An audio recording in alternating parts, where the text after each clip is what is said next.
वासे, अगर Nausheen aunty emotional हो रही हैं तो कम से कम आप ही समझदारी का मुजाहरा करें। वासे, अगर नौशीन आंटी इमोशनल हो रही हैं तो कम से कम आप ही समझदारी का मुजाहरा करें। ये मियाँ बीवी जैसे खूबसूरत रिश्ते की बुनियाद झूठ पर कैसे रख सकते हैं? अगर उन्हें पता चल गया तो जुनेरा इस झूठ के नताइज को कैसे मैनेज करेगी? बात रिश्ता टूटने की या मंगनी टूटने की होती तो चलो ठीक था। आप तो पूरे का पूरा निकाह ही छुपा रहे हैं उनसे।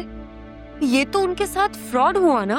देखो आलिया, जुनैरा के लिए शान से बेहतर रिश्ता कोई नहीं हो सकता, इसलिए मम्मी भी चाहती हैं कि उसकी वहां शादी हो जाए। और वैसे भी उस निकाह की हैसियत ही क्या थी? ऑनलाइन हुआ है, ऑनलाइन ही खत्म हो गया।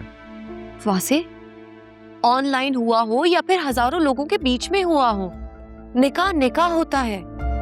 दादी, आप क्यों नहीं समझा रही हैं इन लोगों को? देखो बेटा, जब मैं नौशीन की बात सुनती हूँ तो वो बिल्कुल सही लगती है, और जब तुम्हारी बातें सुनती हूँ तो तुम बिल्कुल ठीक लगती हो। दादी, आप खुद बताएं, क्या मैं गलत कह रही हूँ? देखो आलिया, जैसा मम्मी चाहेंगी वैसा ही होगा। अंडरस्टैंड? जुनैरा की माँ है वो, उन्हें पूरा हक है जुनैरा की जिंदगी का हर फैसला करने का। वासे, मैं इस बात से इनकार नहीं कर रही हूँ। हयात अंकल की जगह आप जुनेरा के वली हैं, बाप की जगह पर हैं।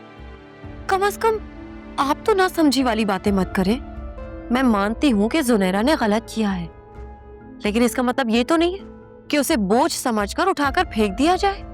देखो आलिया, फैसला हो चुका है और तुम प्लीज मम्मी के सामने कोई भी इस किस्म की बात करने की जरूरत नहीं है, ठीक है? मैं जानती हूँ आंटी को मेरा घर के मामलात में बोलना बिल्कुल पसंद नहीं है।